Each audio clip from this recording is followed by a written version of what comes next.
नमस्कार प्यारे मित्रों, मेरा नाम मिलिंद मिश्रा है और आज से मैं आपको श्रवण लेक्चरर यूट्यूब चैनल पर मैथ पढ़ाने वाला हूं। तो प्लीज़ आज के इस वीडियो को खूब लाइक कीजिएगा, दोस्तों तक शेयर कीजिएगा। आज हम स्टार्ट करने वाले हैं कक्षा 10 गणित का वास्तविक संख्याएं यानी कि real number chapter. Real numbers आज हम इंट्रोडक्शन करेंगे, सारी संख्याओं के बारे में आपको बताने वाला हूं। एक बार फिर कहना चाहूँगा, अगर आपको ये वीडियो अच्छी लगती है तो कमेंट बॉक्स में आपको क्या करना है, आपको लिखना है मिलिंद सर। क्या लिखना है? मिलिंद मिश्रा सर या मिलिंद सर लिखकर कमेंट कीजिए, जिससे पता चलेगा कि आपको वीडियो पसंद आ रही है। और चलिए आज के इस वीडियो को हम स्टार्ट करते हैं। आज हम पहले मैं इंट्रोडक्शन आपको कराऊंगा, परिचय की आज मैं क्या क्या डिस्कस करने वाला हूं इस क्लास के अंतर्गत। तो देखिए, आज हम डिस्कस करेंगे परिमेय संख्याओं के बारे में कि परिमेय संख्याएं क्या होती हैं। वास्तविक संख्याओं के बारे में भी हम चर्चा करेंगे, इसका परिचय लेंगे। अपरिमेय संख्या किसे कहते हैं ये भी मैं आपको बताने वाला हूँ। सम संख्याओं के बारे में बताने वाला हूँ, विषम संख्याओं के बारे में बताने वाला हूँ, भाज्य संख्याओं के बारे में भी बताने वाला हूँ और अभाज्य संख्याएं क्या होती हैं इनके बारे में भी आपको पता चलेगा। मेरे प्यारे साथी, आपको प्राकृतिक संख्याओं के बारे में मैं बताऊंगा आज के इस वीडियो में। पूर्ण संख्याओं के बारे में बताऊंगा, इनकी सारी परिभाषाएं बताऊंगा। और इसके बाद हम चर्चा करें शांत दशमलव संख्या क्या होती है या शांत दशमलव प्रसार क्या होता है, इसके बारे में भी हम चर्चा करेंगे। टर्मिनेटिंग डेसिमल नंबर जिसे हम इंग्लिश में कहते हैं, अशांत दशमलव संख्या यानी कि नॉन टर्मिनेटिंग नंबर्स के बारे में हम चर्चा करेंगे।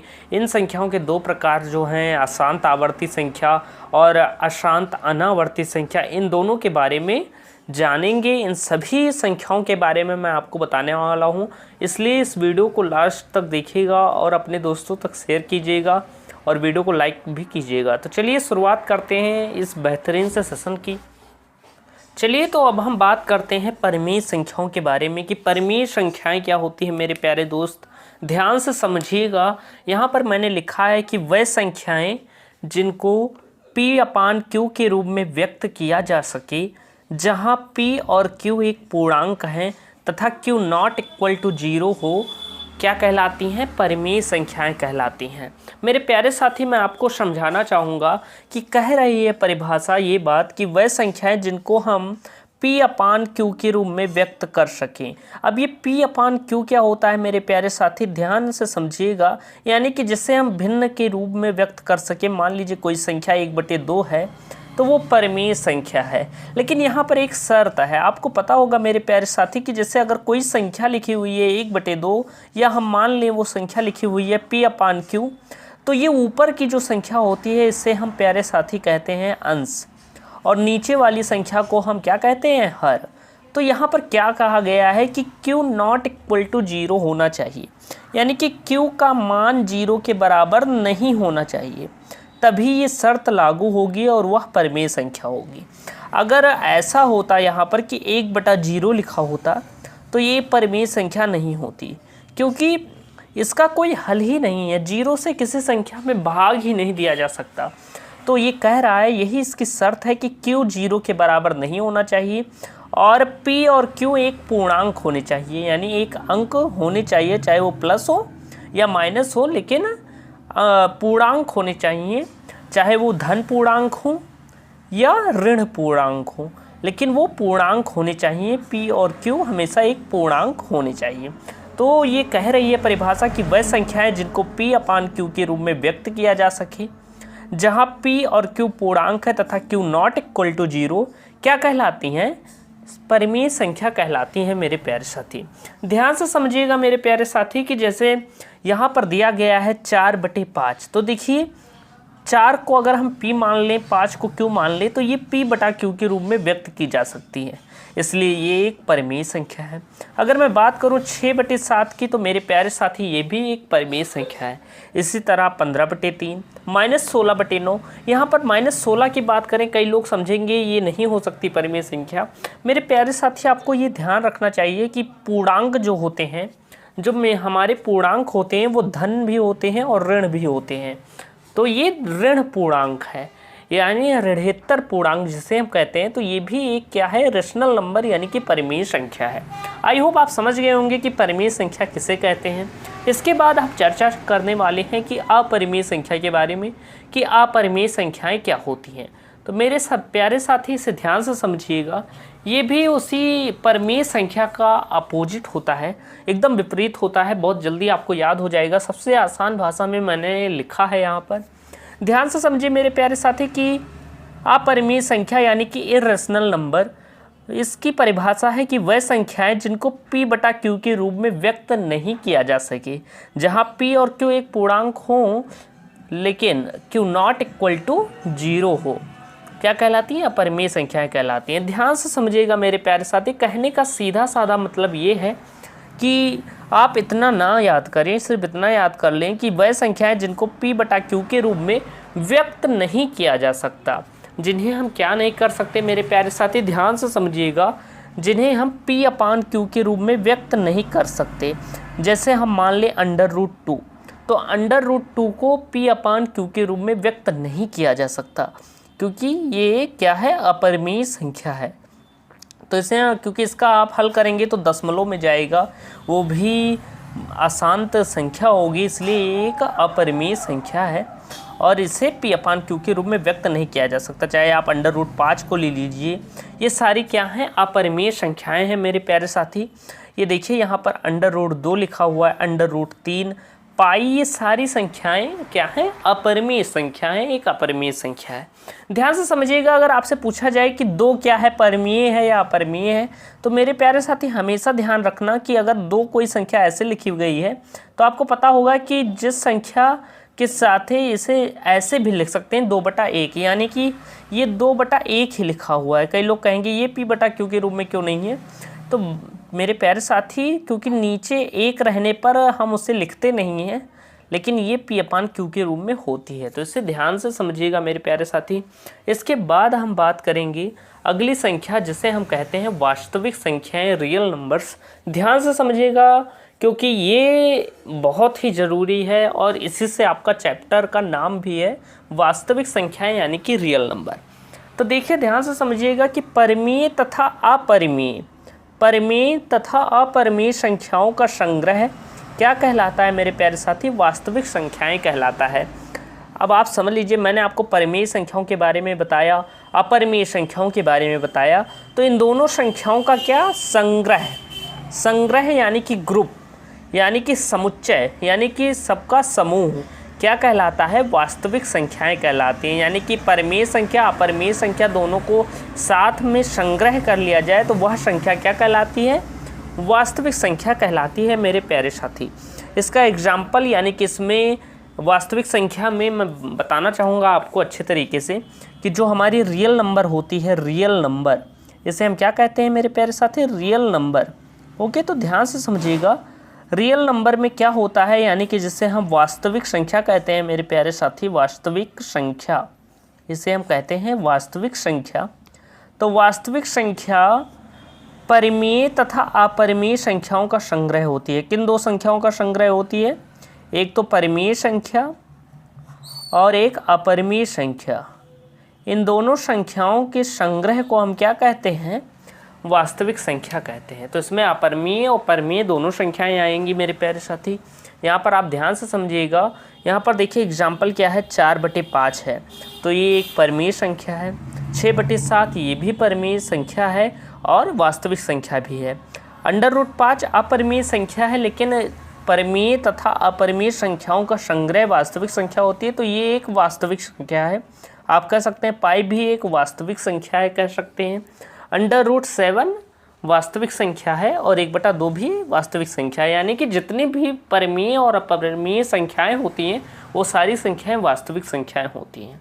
कहने का तात्पर्य यही था। अब इसके बाद हम बात करेंगे सम संख्या यानी कि इवन नंबर के बारे में। ध्यान से समझिएगा मेरे प्यारे साथी, ये भी बहुत महत्वपूर्ण है, कई साथी इसके बारे में जान रहे होंगे, लेकिन मैं बताना चाहूँगा एकदम बेसिक से मैं आपको हाई लेवल तक ले जाऊँगा, इसलिए ध्यान से समझिएगा। एक एक पॉइंट आपके लिए महत्वपूर्ण होने वाला है। इंट्रोडक्शन क्लास है तो एकदम बेसिक से हाई लेवल तक आपको बताऊँगा। इसके बाद मैं बात करूँ सम संख्याएँ क्या होती हैं मेरे प्यारे साथी, यानी कि इवन नंबर्स क्या होता है। तो वह संख्याएं जो 2 से पूर्णतया विभाजित हो जाती हैं सम संख्याएं कहलाती हैं। कौन सी संख्याएं कहलाती हैं? सम संख्याएं।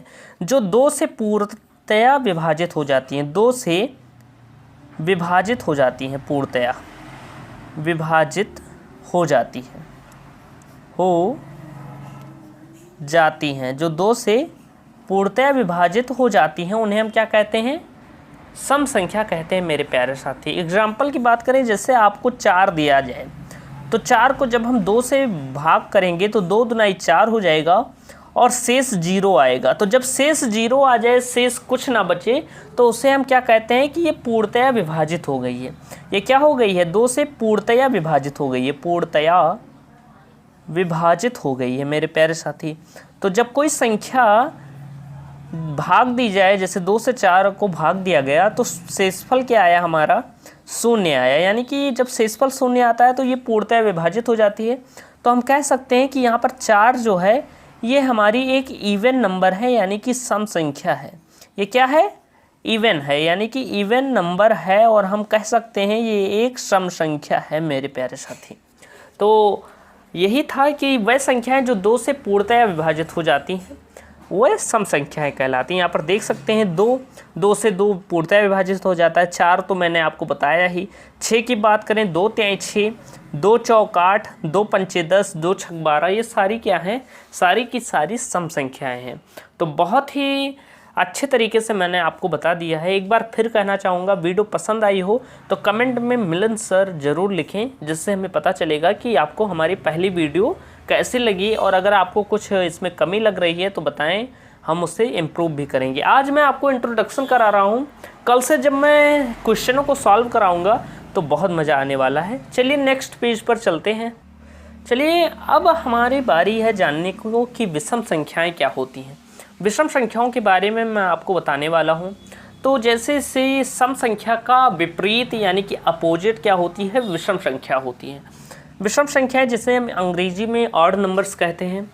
तो वह संख्याएं जो 2 से पूर्णतया विभाजित नहीं होती हैं विषम संख्याएं कहलाती हैं। अभी तक मैंने आपको बताया कि जो 2 से पूर्णतया विभाजित हो जाती हैं उन्हें हम सम संख्याएं कहते हैं, लेकिन जो 2 से पूर्णतया विभाजित नहीं होती हैं उन्हें हम विषम संख्या कहते हैं मेरे प्यारे साथी। ध्यान से समझिएगा, जैसे मैं कोई संख्या ले लूँ जो 2 से पूर्णतया विभाजित नहीं होती, मान लीजिए 5, तो 5 को जब हम 2 से भाग करेंगे तो 2 दूनाई 4 हो जाएगा और शेष 1 आ जाएगा।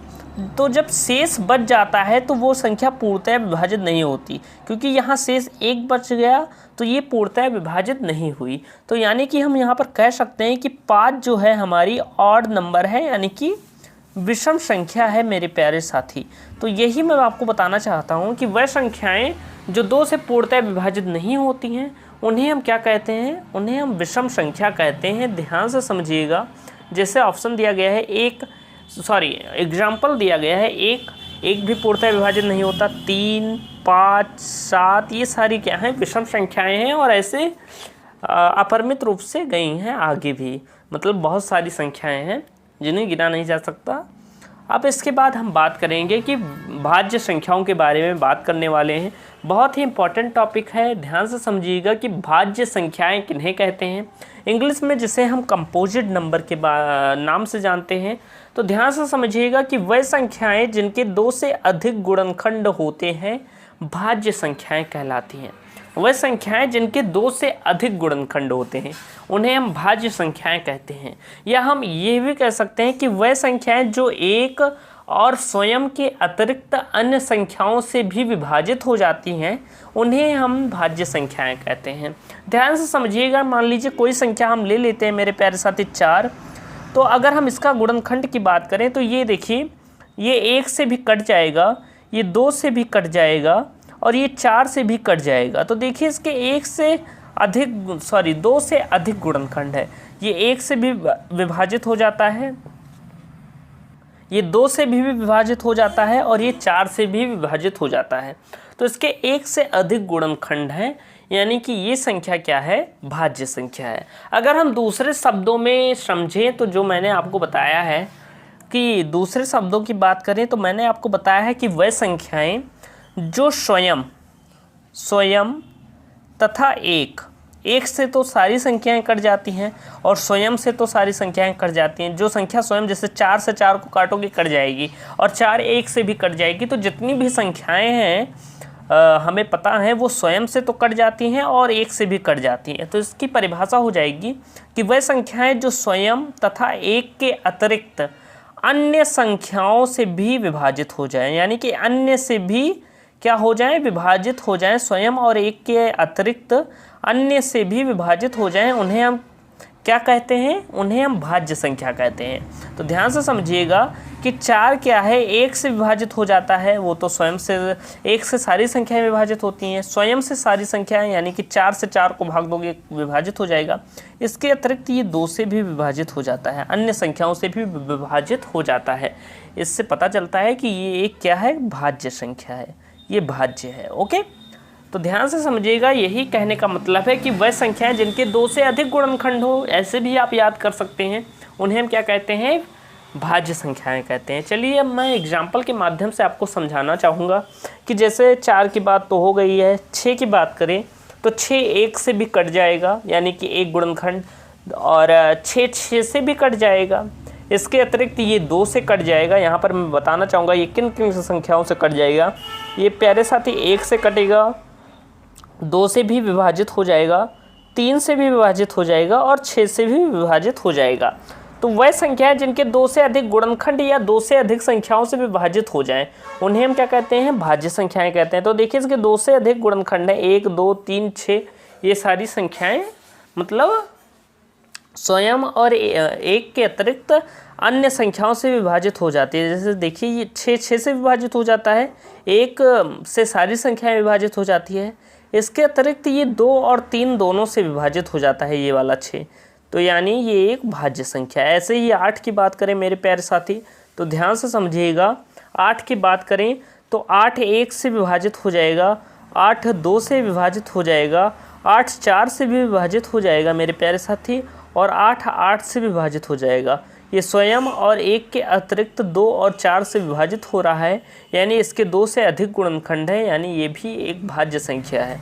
अब इसके बाद 9 है, 10 है, ऐसे में 12 की बात करूं तो इसका भी हम एग्जाम्पल ले लेते हैं। मेरे प्यारे साथी ध्यान से समझिएगा, 1 से ये विभाजित हो जाता है, 2 से भी विभाजित हो जाता है, 3 से भी विभाजित हो जाता है क्योंकि 3 चौक 12 होता है, 4 तिहाई 12 होता है, 4 से भी विभाजित हो जाता है, 6 दुनाई 12 होता है, 6 से भी विभाजित हो जाता है, और इसके बाद ये 12 से भी विभाजित हो जाता है। तो मेरे प्यारे साथी जिसके 2 से अधिक गुणनखंड होते हैं उन्हें हम भाज्य संख्याएं कहते हैं। यहाँ पर समझिएगा ध्यान से, इसके कितने गुणनखंड हैं, 1 2 3 4 5 6 हैं। और अगर दूसरे परिभाषा से देखें तो जो संख्या 1 और स्वयं के अतिरिक्त अन्य संख्याओं से विभाजित हो जाए, तो ये 1 और स्वयं के अतिरिक्त इतनी संख्याओं से विभाजित हो जाता है, 2 3 4 6, तो ये भाज्य संख्या है। तो वो वाली परिभाषा ज़्यादा आसान है, उसे भी याद कर सकते हैं या आप इससे भी याद कर सकते हैं। दोनों परिभाषाएं एकदम परफेक्ट है। जो मैं आपको बताऊंगा वो सारी चीज़ें परफेक्ट बताऊंगा, जो एकदम राइट होंगी, तो इसलिए ध्यान से समझिएगा। अब इसके बाद हम बात करेंगे मेरे प्यारे साथी अभाज्य संख्याओं के बारे में, जिसे हम कहते हैं प्राइम नंबर्स। ओके, तो अब बारी है प्राइम नंबर्स की, यानी कि अभाज्य संख्याओं की। तो वह संख्याएं जिनके 2 ही गुणनखंड होते हैं उन्हें हम अभाज्य संख्याएं कहते हैं। भाज्य संख्याओं के बारे में मैंने आपको बताया, लेकिन अब ये आया है कि वह संख्याएं जिनके सिर्फ 2 ही गुणनखंड होते हैं। ध्यान से समझिएगा कि जैसे अगर कोई संख्या है, मान लीजिए हमने ले लिया 2, तो कई लोग कहेंगे कि 2 तो सम संख्या है, ये भाज्य संख्या होगी। नहीं प्यारे साथी, ये एक अभाज्य संख्या है। आप कह सकते हैं कि 2 एकमात्र सम संख्या है जो कि अभाज्य है, क्योंकि इसके सिर्फ 2 ही गुणनखंड है।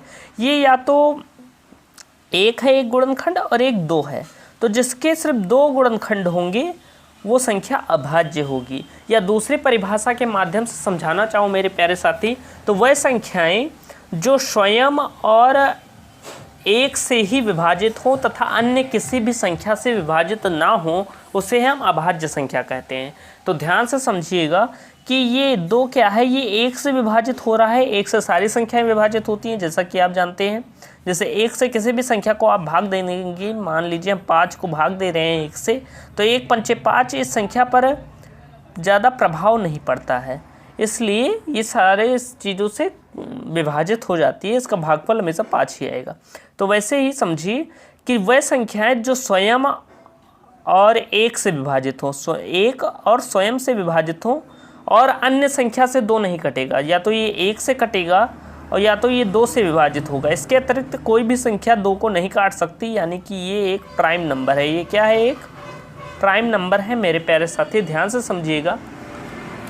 जैसे अगर हम 3 की बात करें मेरे प्यारे साथी, तो 3 की भी बात करें तो 3 क्या है, या तो 1 से विभाजित होगा या तो स्वयं 3 से विभाजित होगा। इसके अतिरिक्त ये किसी भी टेबल यानी कि पहाड़े में नहीं आता, किसी भी संख्या से विभाजित नहीं होगा मेरे प्यारे साथी, यानी कि ये एक अभाज्य संख्या यानी कि प्राइम नंबर है।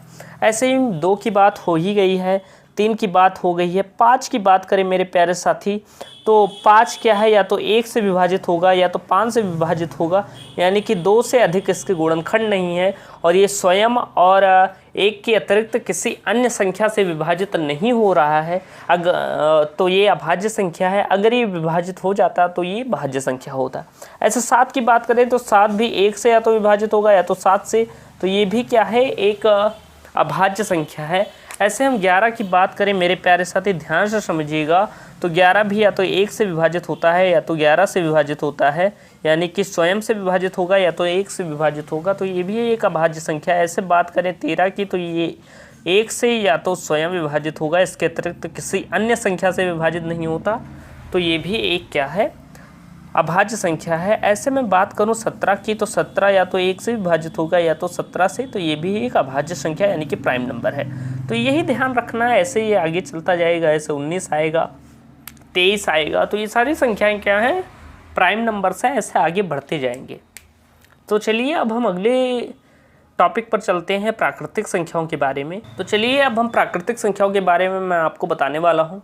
प्राकृतिक संख्याएँ और पूर्ण संख्याएँ क्या होती हैं उनके बारे में अब हम चर्चा करेंगे। तो देखिए, प्राकृतिक संख्या यानी कि वह संख्याएं जिन्हें हम प्राकृतिक संख्याओं को क्या कह सकते हैं, हम प्राकृतिक संख्याओं को हम मूल संख्याएं भी कह सकते हैं, मूल नंबर्स यानी कि मूल संख्या भी कह सकते हैं। संख्याएं जिन संख्याओं से मिलकर सारी संख्याएं बनी होती हैं, यानी कि 1 2 3 4 5 6 7 8 9 तक। इसके आगे की भी संख्याएं प्राकृतिक मानी जाती हैं, लेकिन मुख्य प्राकृतिक संख्याएं यही होती हैं 1 से 9 तक की संख्याएं, और इन्हीं संख्याओं से मिलकर संख्याएं बनी होती हैं ज़्यादातर। इसके बाद मैं बात करूं पूर्ण संख्याओं की, तो जब प्राकृतिक संख्या में, यहाँ पर मैंने लिखा है आसान भाषा में कि जब प्राकृतिक संख्या में 0 को शामिल कर लिया जाता है तो वह पूर्ण संख्या कहलाती है। देखिए यहाँ पर आप देखेंगे, यहाँ पर 0 नहीं है, शून्य नहीं है, और शून्य जब तक नहीं रहेगा तब तक सारी संख्याएं क्या रहेंगी, अपूर्ण रहेंगी, यानी कि वो पूर्ण नहीं होंगी, क्योंकि जैसे 1 से 9 तक गया, फिर 10 बनाने में 0 की ज़रूरत है। तो इसके बाद क्या हुआ कि जब प्राकृतिक संख्याओं के बारे में हमें पता चला, तो उसके बाद जब शून्य की खोज हो गई, आर्यभट्ट को आप जानते होंगे। आर्यभट्ट ने क्या किया था कि शून्य की खोज की थी। किन्होंने, मैं बताना चाहूँगा, आर्यभट्ट ने शून्य की खोज की थी। तो जब आर्यभट्ट ने शून्य की खोज की, उसके पश्चात प्राकृतिक संख्याओं में शून्य को भी शामिल किया गया, और शून्य को शामिल करके इसका एक नया नाम यानी कि न्यू नेम रख दिया गया, जिसे हम क्या कहते हैं, होल नंबर कहते हैं, यानी कि पूर्ण संख्या कहते हैं। तो ये पूर्ण संख्या, जब इसमें प्राकृतिक संख्या में शून्य को शामिल किया गया तो ये क्या हो गई, पूर्ण संख्याएं कहलाईं। तो मैंने लिखा है कि जब प्राकृतिक संख्या में 0 को शामिल कर लिया जाता है तो वो पूर्ण संख्या कहलाती है। यहाँ पर देखिएगा 0 को सिर्फ शामिल किया गया है, सारी संख्याएं प्राकृतिक से ही मैच करती हैं। तो आई होप आप समझ गए होंगे कि पूर्ण संख्याएं क्या होती हैं। इसके बाद हम बात करेंगे शांत दशमलव संख्या, अशांत दशमलव संख्या, इन सब के बारे में। चलिए नेक्स्ट पेज पर चलते हैं। चलिए इसके बाद बात करें तो परिमेय संख्या को 2 भागों में बांटा गया, शांत दशमलव संख्या और अशांत दशमलव संख्या में। तो अब हम इसके बारे में जानेंगे कि शांत दशमलव संख्या यानी कि शांत दशमलव प्रसार क्या होता है, टर्मिनेटिंग डेसिमल नंबर, शांत दशमलव संख्याएं क्या होती हैं और शांत दशमलव प्रसार क्या होता है। तो ध्यान से समझिएगा मेरे प्यारे साथी, मैं आपको समझाना चाहता हूं कि ऐसी संख्या जिसका दशमलव प्रसार विभाजन प्रक्रिया के परिमित चरणों के बाद शांत हो जाता है, यानी कि ऐसी संख्या जिसका दशमलव प्रसार परिमित चरणों के बाद क्या हो जाता है, शांत हो जाता है, यानी कि सॉल्व हो जाता है, उसे हम क्या कहते हैं, शांत दशमलव संख्या कहते हैं। और ऐसे प्रसार को हम क्या कहते हैं, शांत दशमलव प्रसार कहते हैं। आपके चैप्टर में शांत दशमलव प्रसार का जिक्र किया गया है। तो पहले हमें जानना होगा शांत दशमलव संख्या क्या होती है। जैसा कि मैंने आपको बताया कि जिसका प्रसार परिमित चरणों तक शांत हो जाता है उन्हें हम शांत दशमलव संख्या कहते हैं, और ऐसे प्रसार को शांत दशमलव प्रसार। अब क्या होता है ये शांत दशमलव संख्या, ध्यान से समझिएगा मेरे प्यारे साथी, कि जैसे मैं बात करूं कि 2 से हम 5 को भाग दे दें तो क्या होगा, 2 दूना 4 हो जाएगा, 1 बचा, फिर हमने दशमलव लगाया, यहाँ 0 बढ़ाया और 2 पंचे 10। आई होप आप भाग करना जानते ही होंगे। तो यहाँ पर क्या आया, 2.5 आया। तो क्या हुआ कि दशमलव के बाद क्या हुआ, दशमलव अंक के बाद ये एक अंक बाद सॉल्व हो गया, यानी कि यहाँ शेषफल शून्य बचा। ये नहीं कि इसके बाद भी भाग चलता रहे, यहाँ पर शेषफल शून्य बचा मेरे प्यारे साथी। और इसका हल आ गया कि 2 से जब हम 5 में भाग देंगे तो 2.5 आएगा, जो कि 5 का आधा भी होता है, जिसे हम 2.5 कहते हैं। तो ये मतलब एक दशमलव के बाद एक परिमित चरण पर जाकर समाप्त हो गया, यानी कि इसका भाग हल हो गया। तो यही क्या है, शांत दशमलव संख्या है। और ये जो प्रसार है इसी को हम क्या कहते हैं, शांत दशमलव प्रसार। शांत दशमलव प्रसार इसे ही कहते हैं मेरे प्यारे साथी। इंग्लिश में कहें तो इसे हम क्या कहते हैं, टर्मिनेटिंग डेसिमल नंबर। तो ऐसे ही देखिए आगे कि 1.32 मतलब इसके पश्चात ये सॉल्व हो गया। ऐसे मैं एक और उदाहरण के माध्यम से आपको समझाना चाहूँगा मेरे प्यारे साथी।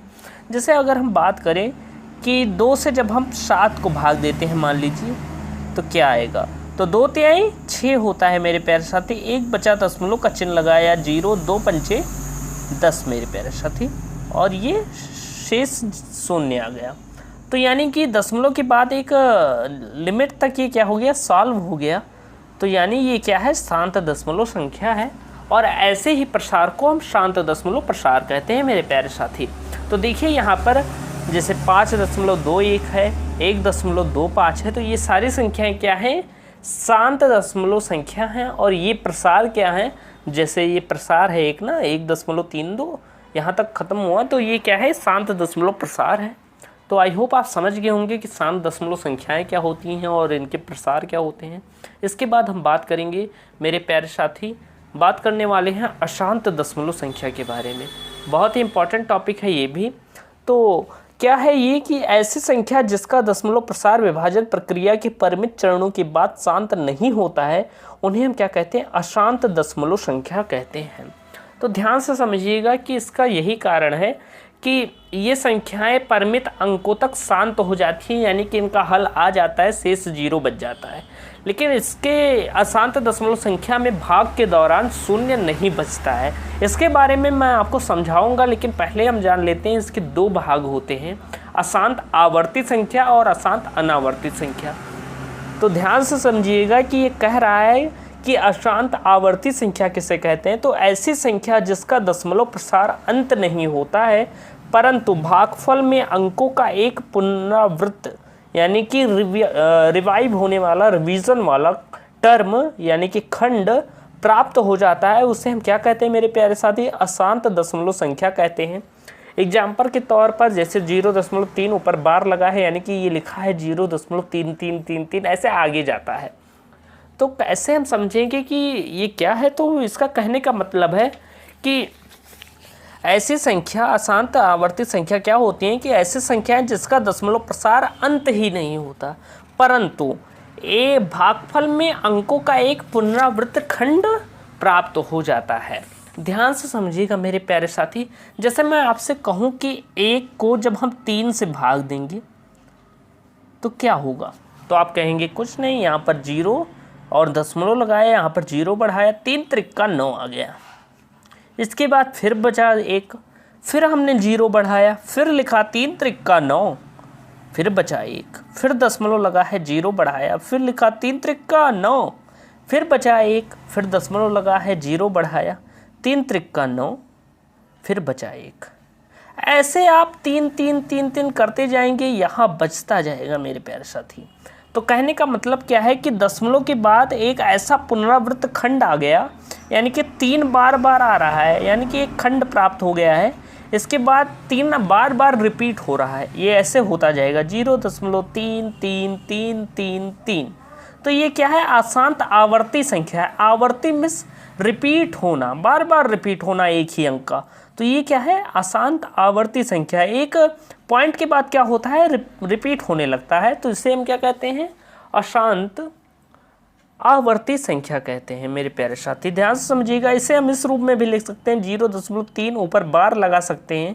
तो बार लगने पर क्या होता है, ये दर्शाता है कि अंक का रिपीटिशन बार बार हो रहा है। आप चाहे अनंत तक गुणा करते जाएं, ये 3 3 3 3 आता ही रहेगा। तो यही कहने का मतलब है कि एक निश्चित अंक के बाद इसमें पुनरावृत्ति होती है, और इसी को हम क्या कहते हैं, अशांत आवर्ती संख्या कहते हैं मेरे प्यारे साथी।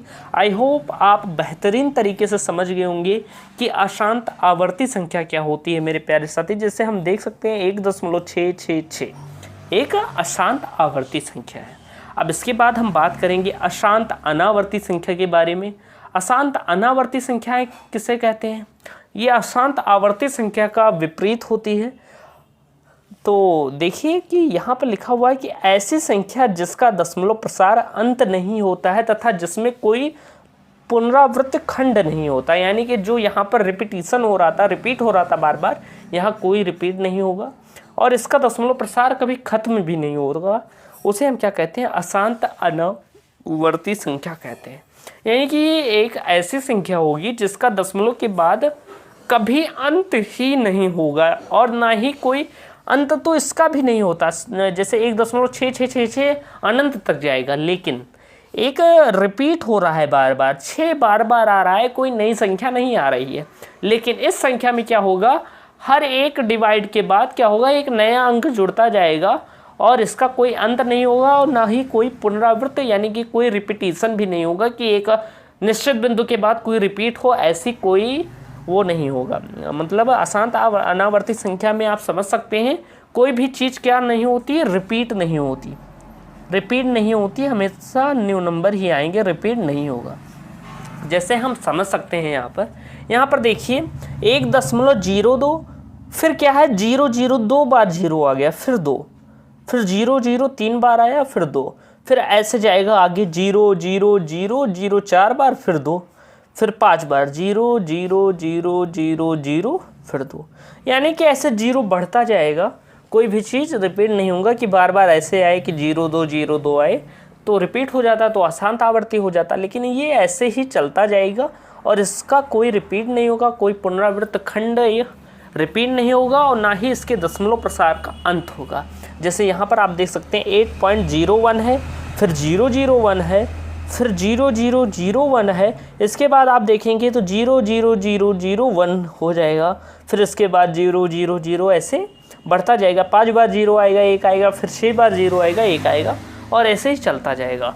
तो इसी तरह हम अशांत अनावर्ती संख्या को समझ सकते हैं। मैंने आपको बताया आज के इस वीडियो में हमने बहुत सारी चीज़ें जानी, सारी संख्याओं के बारे में मैंने आपको क्या किया है कि बेसिक लेवल आपका एकदम क्लियर कर दिया है, बेसिक आपका एकदम क्लियर है। अब अगली वीडियो से हम क्या करेंगे, एक्सरसाइज को शुरुआत करेंगे और प्रश्नों को हल करेंगे, जो कि एक बेहतरीन क्लास होगी।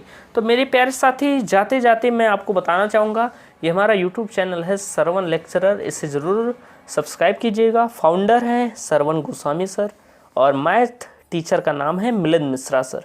ओके, तो अगर आपको ये वीडियो पसंद आई हो तो इस वीडियो को लाइक कीजिएगा और कमेंट में ज़रूर लिखिएगा मिलिंद मिश्रा सर, या लिख दीजिए मिलिंद मिश्रा ही सर ही मैथ पढ़ाएं, कुछ भी आप लिख सकते हैं, लेकिन ये मेरा नाम ज़रूर सजेस्ट कीजिएगा, मिलिंद सर। ओके, तो जिससे हमें पता चलेगा आपको ये वीडियो कैसी लगी। तो आई होप आपको आज की इस वीडियो में बहुत मज़ा आया होगा, एकदम मेहनत से मैंने आपको पढ़ाया है। आई होप आपको ये वीडियो पसंद आई होगी। मिलते हैं अगली वीडियो में एक नए टॉपिक के साथ, तब तक के लिए धन्यवाद। जय हिंद, वंदे मातरम।